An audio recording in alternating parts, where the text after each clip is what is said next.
Good. All right. Thanks, Les. Look, what I want to do right at the beginning is to indicate to you that I've got a lot of slides, and I thought about cutting them back, but I thought maybe you might be interested in what I've got there, but I'm not going to have enough time to go through all the details in the slides. So with some slides, I'll just gleam over them, and if you're interested, you can come back during question time and ask more specific questions. I'm also going to do a short recap on part one of this series of discussions. And also I want to emphasise that what I'm doing here is I'm just trying to kick off discussion. By no means are these presentations comprehensive. They're not. They only skim the surface. But hopefully there's enough detail there for us to be able to have a serious conversation towards the end. And what I've done is I've left several questions at the end for us to be able to talk in smaller groups and then break it up into this whole session, this wider session. So what I'm going to cover in this talk is, following the introduction, is democracy today. I'm going to look at some surveys, and there's quite a lot of surveys about democracy. So I want to give you a bit of flavour as to what some of these more prominent surveys are saying about world democracy. And also I'll look at one in particular dealing with Australia. And then I want to touch upon the two themes that Les mentioned: populism and digital technology. And once again, we won't be able to go into a lot of detail, but hopefully there will be enough meat there for us to have some conversation. And finally, what I want to do is talk about the ramifications of populism and digital technology for Australia. And that's where I propose to put some questions to you for discussion. Okay, so just to recap, some of these slides are new, but just to recap on some of the stuff I was saying last time. Athenian democracy existed a long time ago, but representative democracy, which is what we've got in modern society, is a relatively new phenomenon. I don't know if you can see that. I'll just move that. And it basically, democracy really sort of took off in the 20th century. So it's a fairly recent phenomenon. And is it a useful idea? I'd come down the side that it is useful. As Winston Churchill said, democracy is the worst form of government, except for all those others that have been tried from time to time. And I think that although democracy's got shortcomings, I think that it certainly serves us well if we can make it work. The dual concern of democracy for proponents of democracy has been for a long time how to check the powers of government so that they don't become too tyrannical, coercive. And the other side of the coin is to protect the people from themselves, from the mob. You know, how do you stop people from the majority from, you know, taking advantage of minority groups? So they are two concerns, two themes that run right through the history of democracy. And they were certainly present there when the founding fathers of the US Constitution met and debated. I also last time warned against complacency. Democracy is not a static thing. It's always moving, it's always evolving, just like any system of government. And we've got to be on our toes to make sure that civil rights, equalities are not taken away from us. And yes, it is a useful concept, but you've got to remember that democracy is more than just the sum of its institutions. it's also dependent on the culture, the political culture. And in particular, as one set of writers that I quoted last time said, you've got to have reinforcing unwritten democratic norms that underpin the institutional arrangements. And that's one thing that is being eroded in the United States at the moment. Okay, so this slide I put up last time as the concluding or towards the end. And basically what it's saying is that it's not, democracy is not just a system of electing representatives. Yeah, sure, elections are the bedrock of democracy, and the ability for citizens to remove governments is essential, but it's not the only thing. It's a package. It's the rule of law. It's respecting civil liberties and human rights, freedom of association. There's institutional and structural checks and balances. And the overall interests of people need to be taken into account. And, it's not just about majority rule. The minority also needs to be taken into account. And governments rule, you've got to remember that governments rule with the consent of citizens. They're not there for their own benefit. Okay. This is a new slide, but essentially the items here, the elements, were present throughout my previous session. So to defend democracy, what it's about is defending liberty, defending equality, recognising that human nature is political. Aristotle, was one of the first to sort of talk extensively about the fact that politics is part of our human nature, and it's also part of our self-improvement. If we participate in political discussion, as Locke would say, that contributes to our self-improvement as well. Democracy also produces the best outcomes.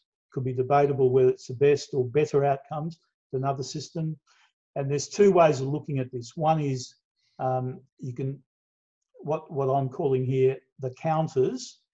The idea there is by having a larger number of people who participate in elections, in discussions, you've got the wisdom of the crowd coming through. So you're more likely to have better decision making.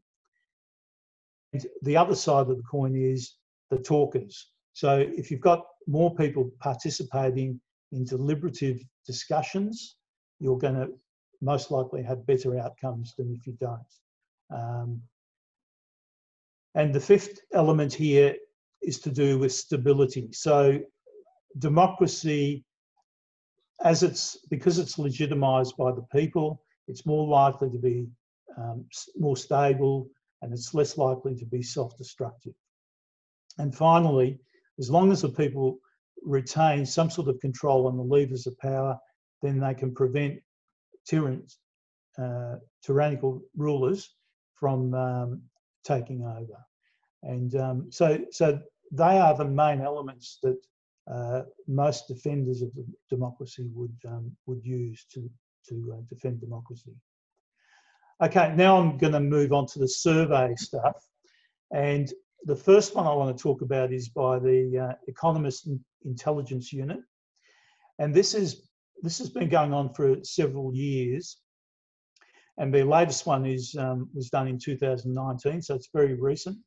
It covers almost the entire world population. That's why it's a great survey. And the index that they use is based on 5 categories, which are over here. The electoral process and pluralism, functioning of government, political participation, political culture, and civil liberties. Some of the others will only focus on 1 or 2 of these elements. This one is much broader. That's why I like this one. And what this is showing is, and they talk about, there's four groups: full democracies, flawed democracies, hybrids, and authoritarians. And if you're interested, I can provide more detail on these. But what this is showing is that there are 22 countries with full democracies, and that includes Australia and New Zealand.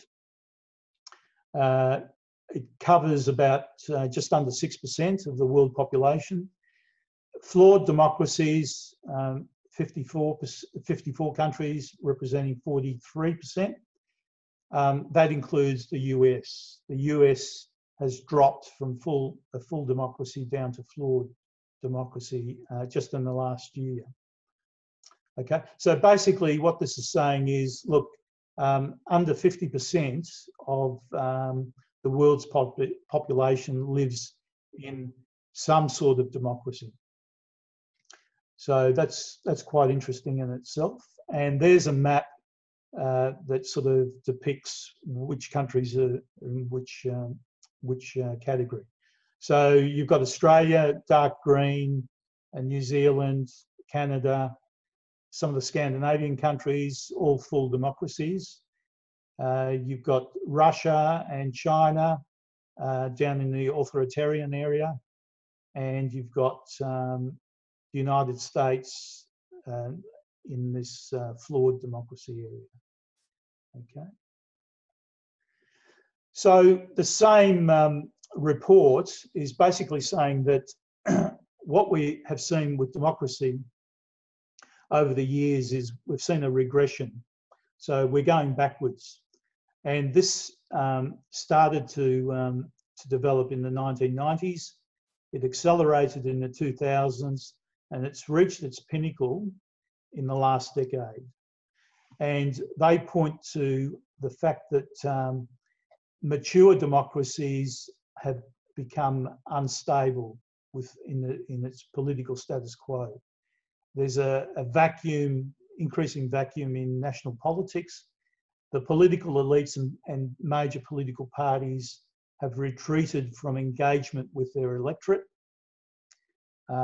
There's falling levels of popular distrust, declining political engagement, and growing resentment, which has caused alienation of people, and they've given rise to populist movements. And these movements repudiate the mainstream political parties. And here they're basically saying the same thing. There's been an increased emphasis on elite expert governance rather than participatory democracy, growing influence of unelected, unaccountable institutions and expert bodies, removal of substantive issues from the political arena, the widening of the gap between political elites and national electorates, and declining civil liberties, which is important. Okay, so now if we move on to another one. So this one that we've just looked at talks about, they sort of take an objective look at each country and where they sit on the democracy spectrum. This next one, or the next couple that I'm going to refer to, this one is from the Centre for Future Democracy, is referring to satisfaction levels. And this report, which is recent as well, it relates to last year, says that democracy is in a state of malaise.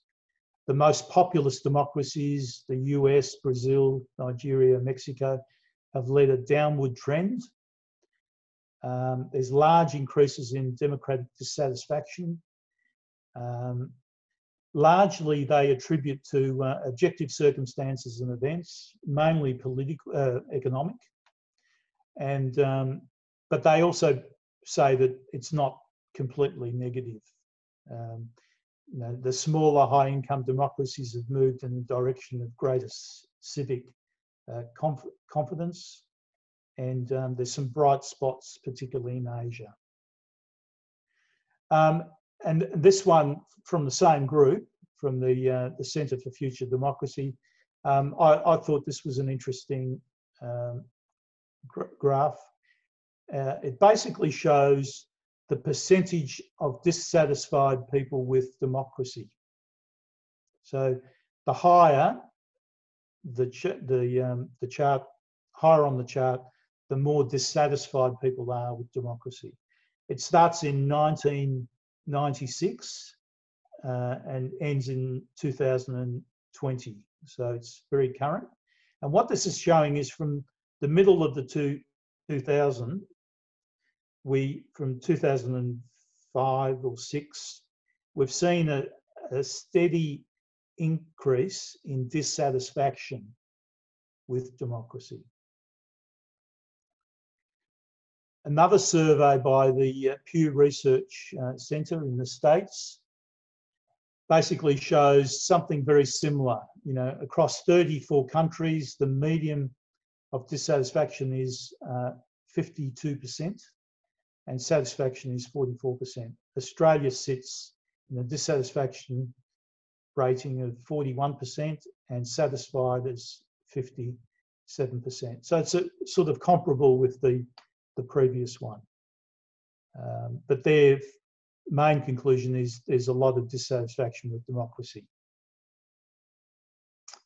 And the Pew Research Centre basically said supporters of right-wing populist parties in Europe are likely to be dissatisfied with democracy. So this is an important point, because it doesn't mean that people who are dissatisfied do or don't want democracy. They're just basically saying they're not satisfied with the way democracy's running.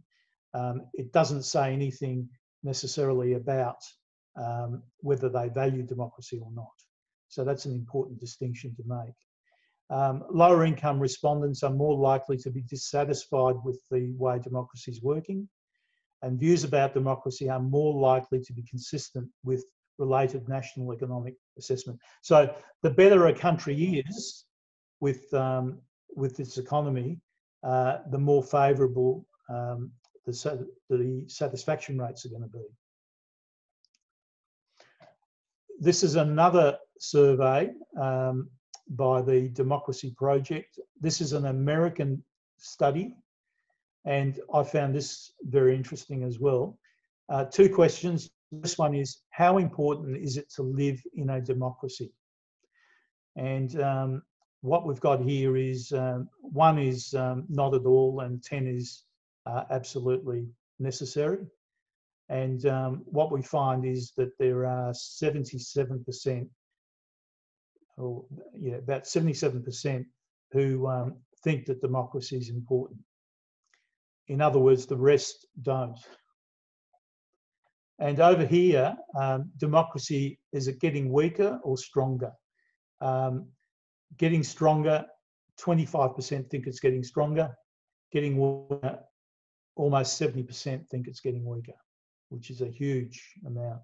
But given that the earlier study I showed you, where the United States dropped from a full democracy to a flawed democracy, I think this is consistent with that finding. And this is the final chart. I've sort of done surveys probably too much now. This is one from the Lowy Institute, which is an Australian organisation, and they found that 65% of Australians think democracy is preferred to any other kind of government. Okay, so that's this chart here. So in 2019, 65% thought that democracy was the preferred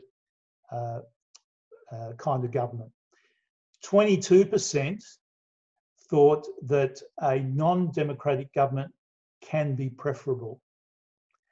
And 12% thought that for someone like me, it doesn't matter what kind of government we have.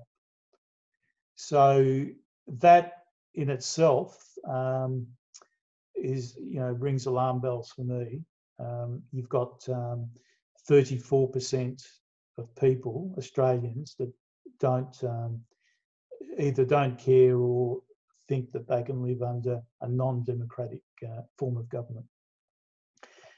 And this mob also did a satisfaction survey, and they found that 70% of Australians were either satisfied or very satisfied. with democracy.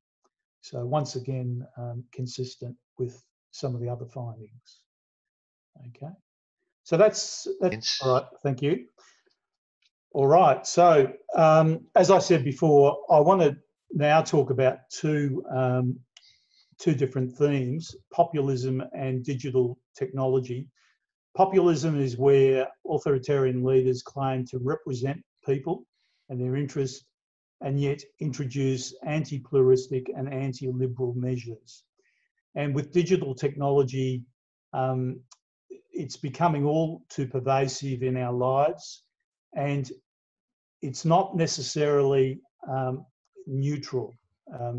The technologies have significant political implications. They affect political power, they affect civil liberties. And ultimately what we want to do in this presentation, we want to look at the ramifications of both of these themes for Australian democracy.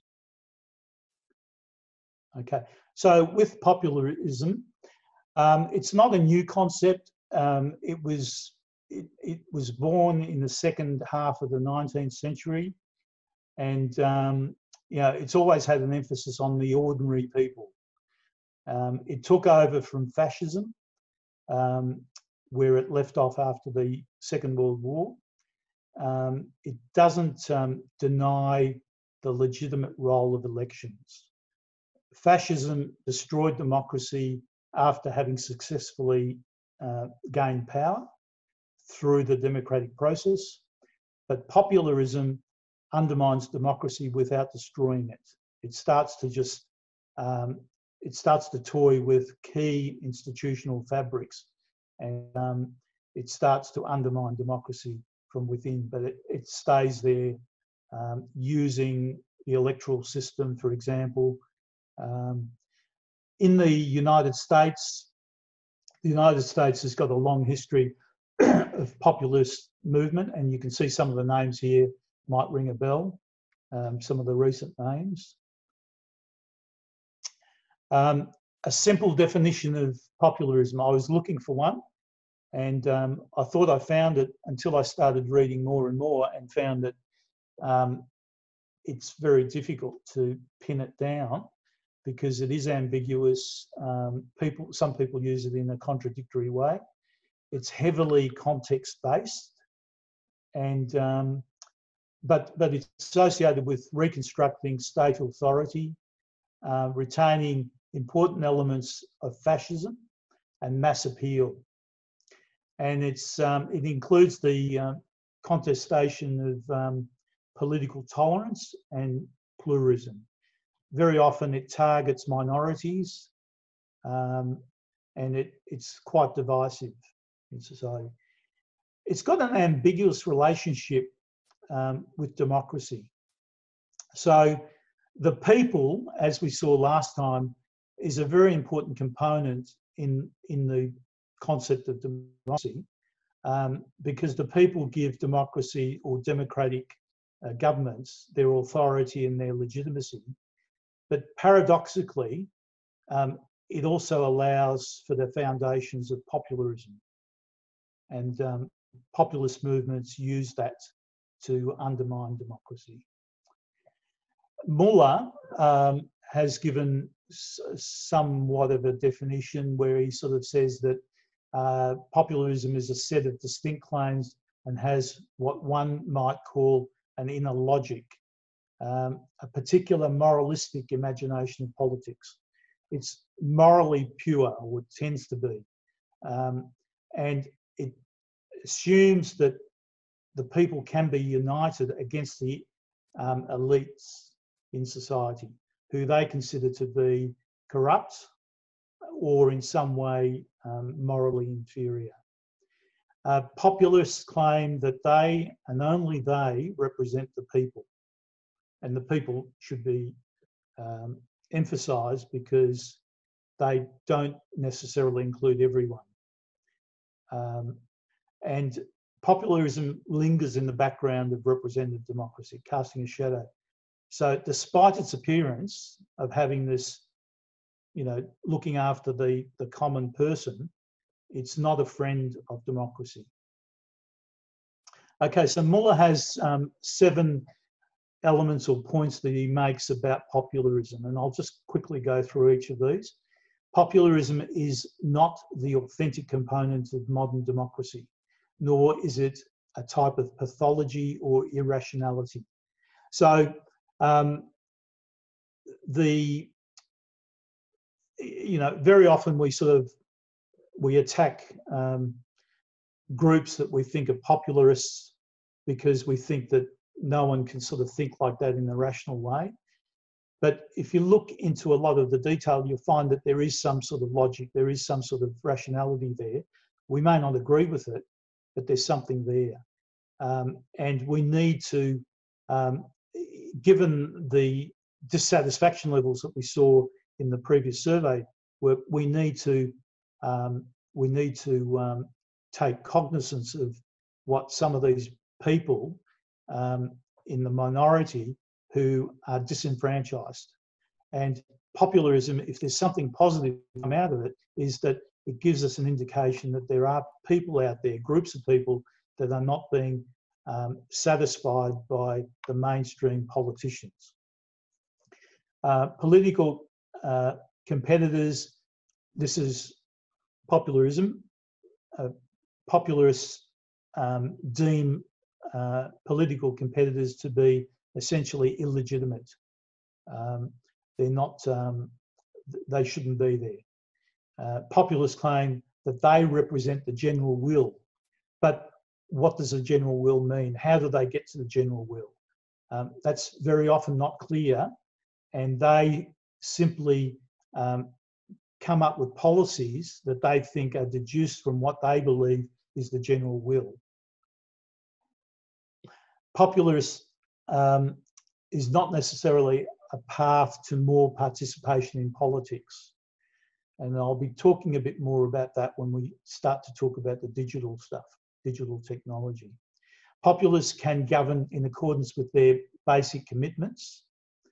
But what they often do is when they get into power, they start to corrupt the institutions that they take charge of. And that's how democracy is undermined. They need to be criticised for what they are. This is Muller speaking. He's saying, look, you need to engage with them, but when you engage with them, you need to reframe the way they frame the problems and solutions of society. You don't necessarily accept the framework that they put up. Populism doesn't not bring politics closer to the people. I think that's been shown through practice, that they are not representative of the people. They may be representative of a small part of the population, but not the full extent of the population. Popularism in more recent times, this is just a summary. Popularists come from the left as well as the right.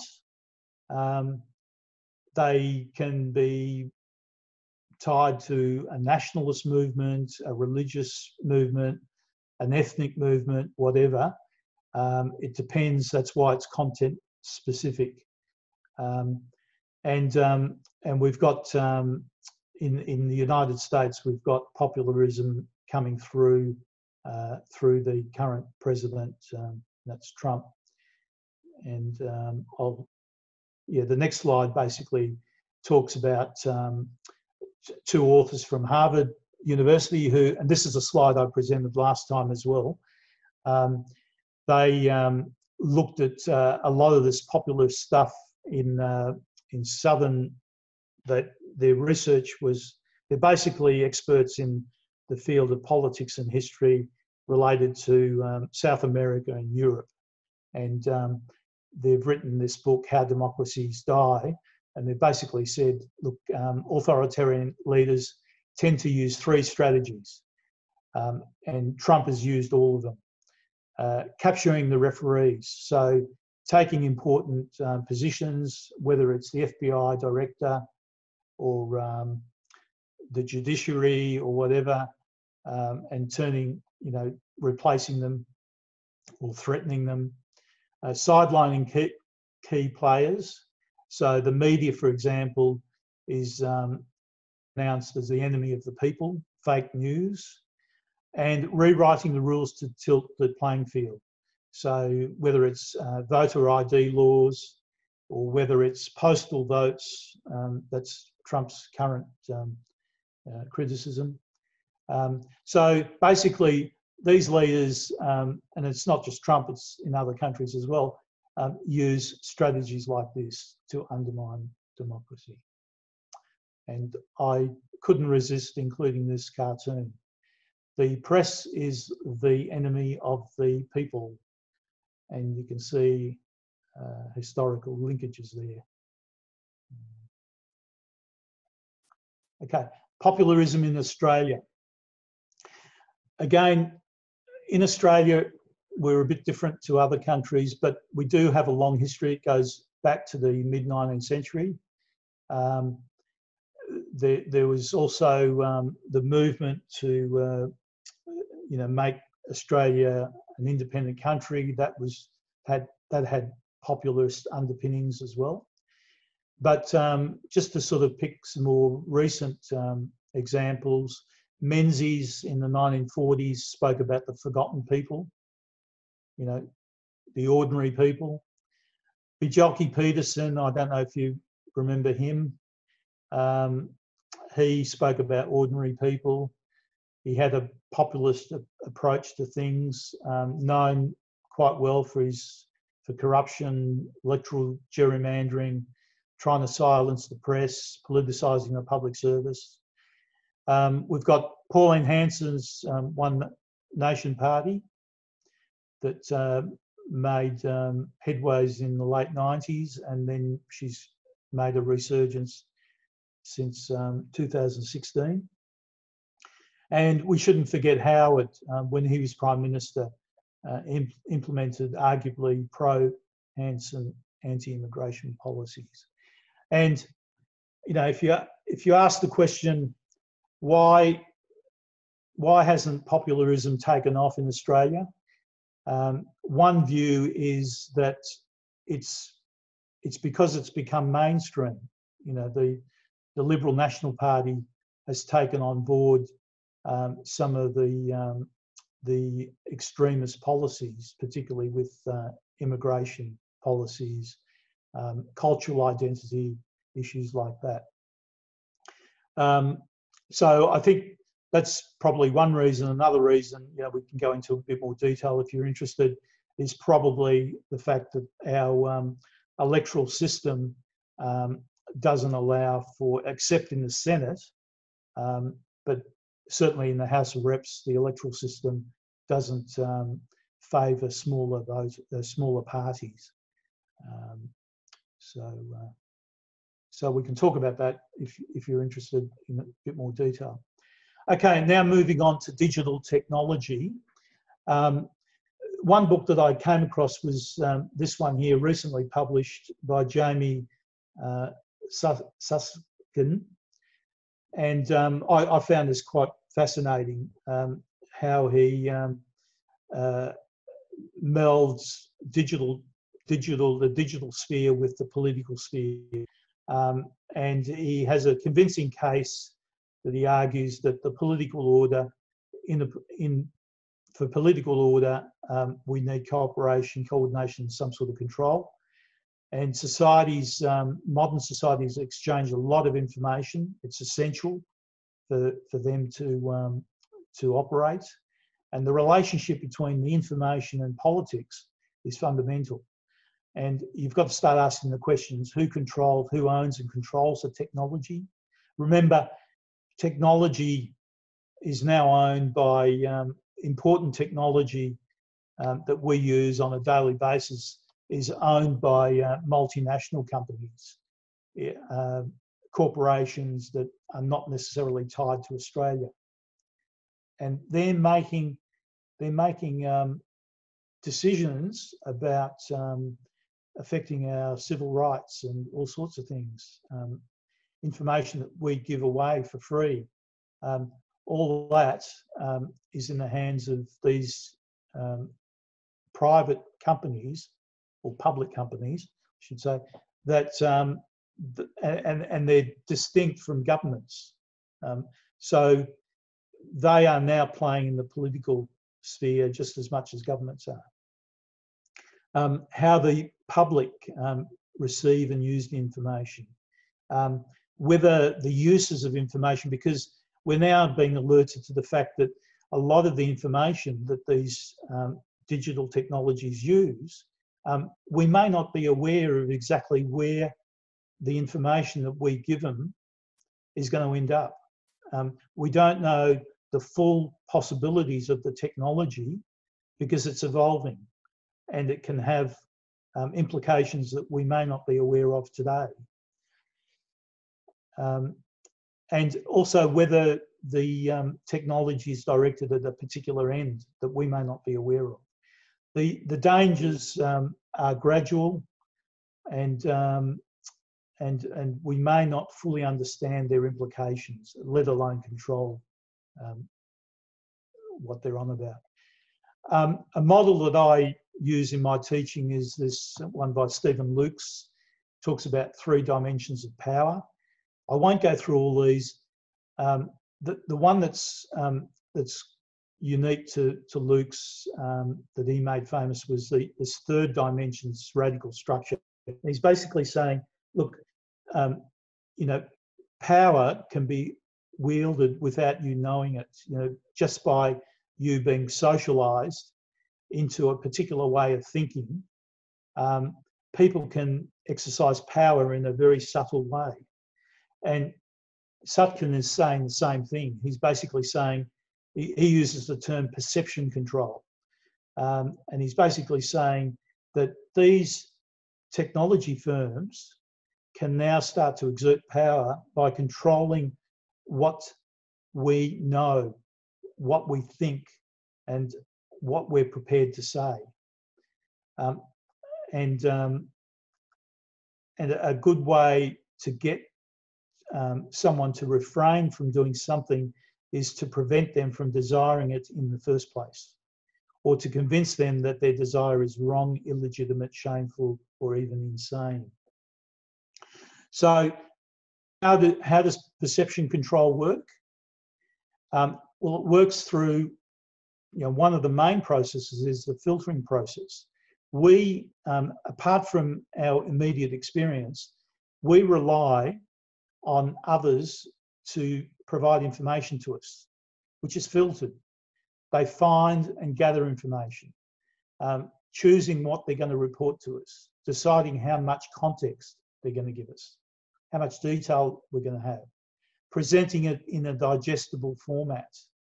All this is going to impact on how we're going to receive that information and what we're told and what we see and what we don't see. So filtering is incredibly powerful as a means of perception control. It can influence our shared sense of what is right and wrong, fair, unfair, real and fake, and the list can go on.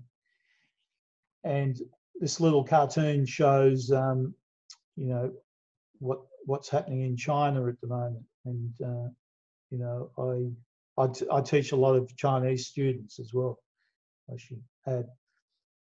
WeChat, which is the 4th largest chat application in the world, is censored by keywords. So if you're using if you're using WeChat and you put in a word like human rights, your email won't get to the intended receiver, and there's no warning given. Nothing will happen. You just won't know about it. Okay. So I think this slide is quite important, and I've got some notes, some extra notes with it. Democracy relies, you know, one of the cultural underpinnings of democracy is deliberative discussion. You know, you want freedom of the press, but also you want people to be able to discuss, have dialogues with fellow colleagues, the public, whatever. That's an intrinsic part of democracy. If we've got perception control, how is that going to affect how we shape our political preferences. Political preferences are going to be more susceptible to control of those in the public office, but also, as I was saying before, by private interests. The fragmentation of reality, and we're seeing a lot of this now. Polarisation and disintegration of the views of people. Reliance on confirmation bias. So we are fed information. If Google searches will give you information about what you've been looking at. So if you start looking for a new TV, all of a sudden your searches will start recommending different TVs for you. And the same thing happens if you start putting in search items for political parties or whatever. You'll start to get more and more of that information. So what that tends to do is it tends to put us into these bubbles. As Scott Morrison said, the Canberra bubble, we defined it as. But we tend to be put into these bubbles where we start to interact with people, like-minded people with the same views. What does that do? Well, that tends, if you're talking to the same people, that tends to mean that over time you're going to start to probably, and there's research to back this up, you start to have more extremist views along those lines because you're reinforcing each other's viewpoints. You're not getting outside views. And the filtering that happens, when members of parliament are writing to you, the chances are they're already doing it, or if not, they will be doing it. They'll be writing to you about things that you want to hear, which means that if you've got a different profile to your neighbour next door, you may get two different distinct messages coming from the same member of parliament. That's going to cause fragmentation. We already are starting to see, the term was made famous by someone in the States, President Trump's, one of President Trump's advisors, about alternative facts. So not only now do we have opinions, but the actual facts that we dig up become personal and they take on a perspective of their own. So it tends to tamper with what reality is. And the summation of that is we have fewer shared experiences. We have fewer people in our group with different viewpoints. And there isn't the same common sharing that we may have had in the past. So it means that having rational deliberation becomes more difficult. The next two are almost self-explanatory. Anonymous participation. So in some systems, digital platforms, you can have anonymous participation, which means that people can express views, extreme behaviours that they wouldn't do face-to-face. And the other one, which is probably even more dangerous, is the use of bots, artificial intelligence bots. And that's what's driving a lot of the foreign interference problems that various countries, including Australia, will have during election times. That these bots can be, churned out by the thousands, and in some cases it's very hard to distinguish whether they're real people or whether they're bots, and they've got particular viewpoints. So how, as one human, how are you going to compete against, someone who's throwing out thousands of these bots with particular viewpoints and hitting the social media? You can't. Okay, so I just want to bring up two more examples. I'm getting close to the end now. Amazon had a dispute with a publisher, a book publisher, in 2009. As a consequence, and without the permission of the people that were subscribers to Amazon, Amazon deleted copies of the book In Dispute on every Kindle device. And that's only possible because e-readers use a cloud-based storage. All right? So it makes censorship much easier. Now, I've put there 1984 because you're probably thinking, this smacks of, the concept of 1984. Well, in fact, the book In Dispute was 1984. So it serves two purposes. It's got a dual purpose there, which I found interesting. And finally, before I move on to the ramifications of all this for Australia, I want to bring to your attention, you may have already heard this, China's social credit system. I think it started to be trialled in a few, whatever they call counties, a couple of years ago. And I'm not sure, I haven't sort of read up recent material on this, so it could be a little bit out of date. But basically, China's national social credit system is aimed at, and this was flowery language in one of its propaganda documents, it allows the trustworthy to roam everywhere under heaven while making it hard for the discredited to take a single step. So it smacks of Orwellian, an Orwellian exercise in public control. Basically, what it means is that a person can incur a black mark for infractions, such as not paying their fares on public transport, jaywalking, violating family planning rules, and the list goes on. A lower credit score under the system has negative consequences, such as the inability to secure loans, diminished job prospects, and limitations of school admissions. And Beijing has already indicated that they're going to take into account internet activity in this. So algorithms will be there calculating, doing calculations and giving people ratings. And if they're poor ratings, they're going to have great difficulty living a normal life. So if you look back, I spoke about East Germany in the last presentation. If you look back at, what was happening there under that regime, which was quite tyrannical, it was something on these lines, but this is much more efficient, much more extensive. Okay, so the ramifications for Australia. So this is my, if you like, my concluding slide. What I think that democracy in Australia is reasonably robust, but as in all political systems, it's evolving, it's changing. Can we afford to be complacent is my question to you.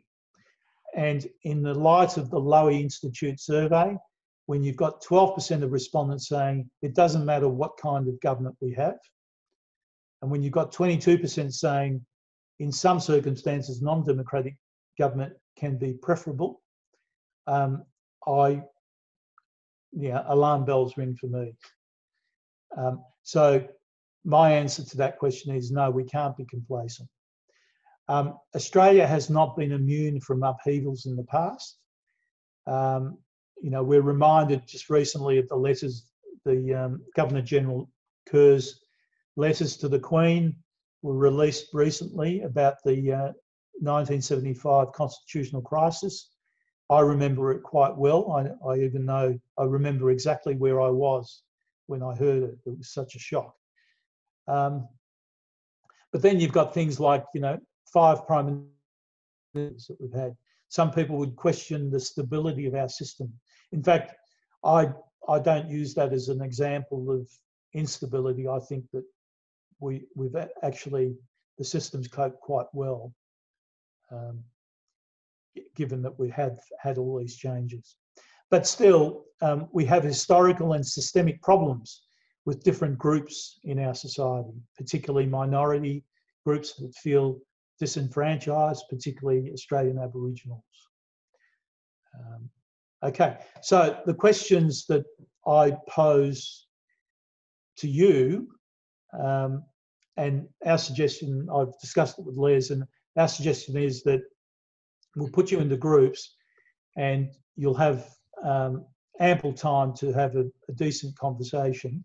But what I suggest is that you pick one of these topics, either populism or digital technology, and then within that pick one or two of these questions and discuss them within your breakout room. And then we can come back to the main session and have a fulsome discussion there. So the questions are, is there a foreseeable threat from populist movements in Australia? Are these movements like the One Nation on the fringe? Do they have an influencing effect on mainstream politics? You know, I've already stated some of my views. Do overseas populist developments affect us in Australia? You know, what impact does overseas have on us? In what way, and this is digital technology, in what way does social media influence politics? Should we be concerned about external interference in our domestic politics? And there's been quite a lot of debate about that. Should we be concerned with the ability of large digital platforms, such as Google, Facebook, through perception control to influence our practice of Australian democracy? So, you know, pick one or two of these questions and debate them amongst yourselves.